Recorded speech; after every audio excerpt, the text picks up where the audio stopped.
Have you gotten one of these texts yet? Or maybe 50 of them, I don't know. Political text messages that ask you to donate to a campaign. They're pretty common now, and be careful. Evidently, not all of them are legit. It's Prospector Show on Rock 107. Kate, do you know what I'm talking about or not? I do, yeah. I haven't gotten one yet. But sure, more and more scammers are sending out fake fundraising texts to trick people into giving up their credit card information.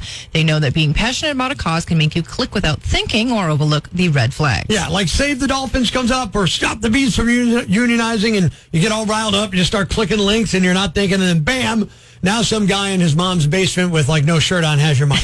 Great.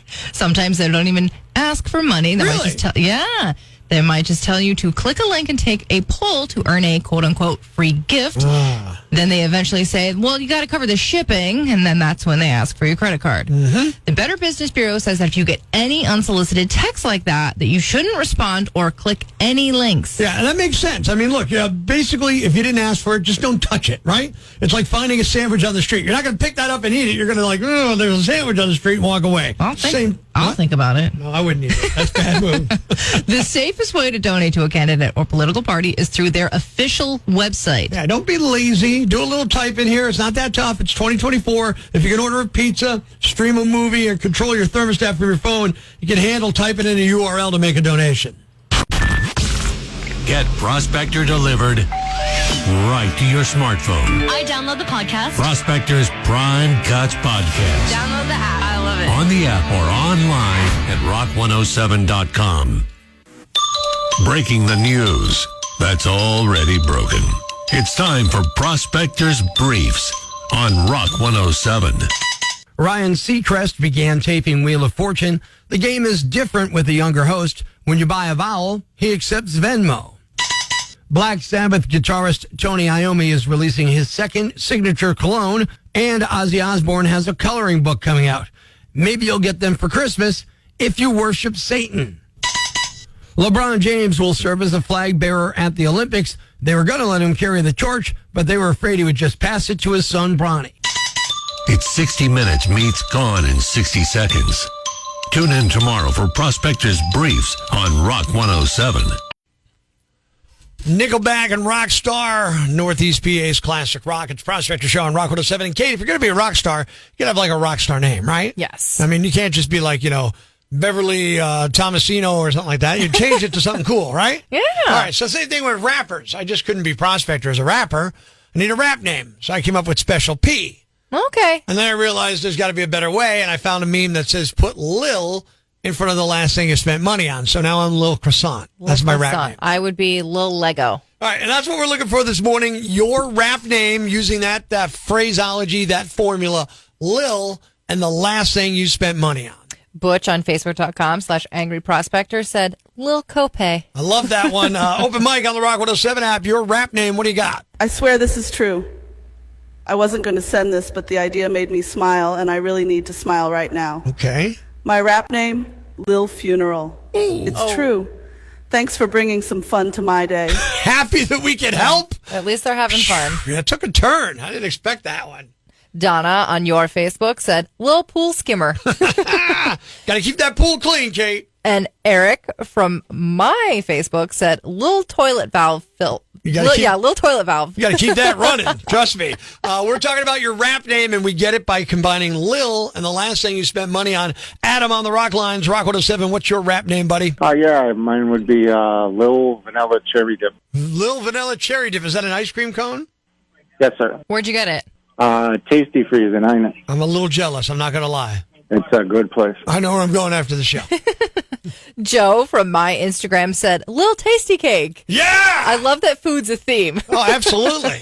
I mean, look, it's one of those quick, easy things to buy. I get it. Yeah. Debbie from your Facebook said, Lil Toilet Cleaner. We're going into a lot of the toilet stuff here. But I mean, look, sometimes it's the necessities that make you go through these kind of things. So we're talking about your rap name, Lil, and the last thing you spent money on. Glenn from Sweet Valley on the Rock Lines. What's your rap name, dude? Little Jack Daniels. Now, was it a shot or a bottle? Bottle. Oh. Rock 107, what's your rap name? Oh, I just stopped and filled my tank up, so I guess I'd be Little Gas. A little gas or a little gassy? Little Gassy? Yeah, there you go. I like that some of them are like responsible purchases and some of them are just little sweet treats. Sure. Catherine from your Facebook said, "Little generator." Okay, I like it. And I just got a text from my friend Rich that says, "Little case of Guinness." That's good. And then it made me be aspirational. I wish my rap name were Little Winning Lottery Ticket. Life's pretty tough right now. There's plenty of bad news, but it's not all bad. It's time for the brighter side of Prospector on Rock 107. A police dog in North Carolina helped a little boy who was lost get home after someone spotted him walking down the road all alone this month. The kid's around 6 years old and couldn't tell cops where he lived because he's autistic and nonverbal. They decided to see if a bloodhound named Remy could do a reverse canine track, which isn't done often. It's where they work backwards and try to figure out where the person was instead of where they are. In 15 minutes, Remy found the kid's house about a half mile away. It turned out he had snuck out and his parents had no idea. Thanks. We needed that. The brighter side of Prospector on Rock 107. Ladies and gentlemen, grab the kids, call your neighbors, and gather around the radio. It's now time to announce the winner of Prospector's Jam Bag of the Day, as decided by you at rock107.com. We uncover the most baffling, ridiculous, pathetic, cockeyed, laughable, preposterous blunders in the world of misdeeds. Nominee number 1. Why would someone vandalize someone else's property with teeny weenies? In Tennessee, a former employee of the Jacksboro Police Department named Joseph Weaver is facing charges after stealing cans of Vienna sausages to vandalize the home of Jimmy Snodgrass, the city's vice mayor. It happened earlier this month, and Jimmy says he woke up around 11 p.m. to several loud thumps. As he walked around the house, he found some broken windows and various cans of Vienna sausages lying around the home. Police investigation zeroed in on Joseph after they saw security footage of him at a Walmart buying the Vienna sausages the day of the vandalism. Joseph reportedly admitted to the crime and at one point said it was supposed to be funny. It sounds like he may have been drunk at the time. It's unclear why he did it, but it sounds like he may have been upset about having to resign his position, and maybe the vice mayor had a role in that.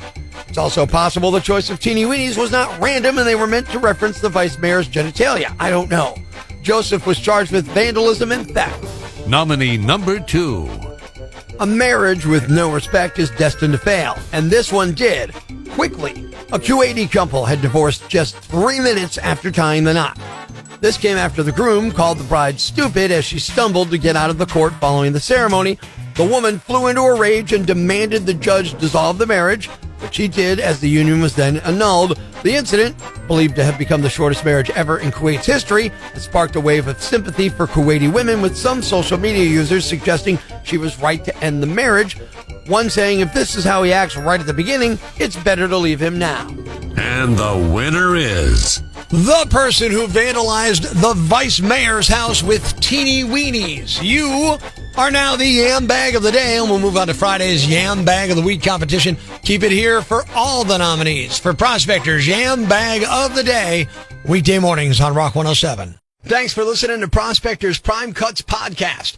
Be sure to catch us live weekdays from 5:30 to 10 a.m. on Rock 107 or online at rock107.com or the Rock 107 app, a free download for your Android or iPhone. Subscribe to the podcast on Apple Podcasts, Google Podcasts, Spotify, Stitcher Radio, or wherever you get your podcasts so you never miss Prospector's Prime Cuts.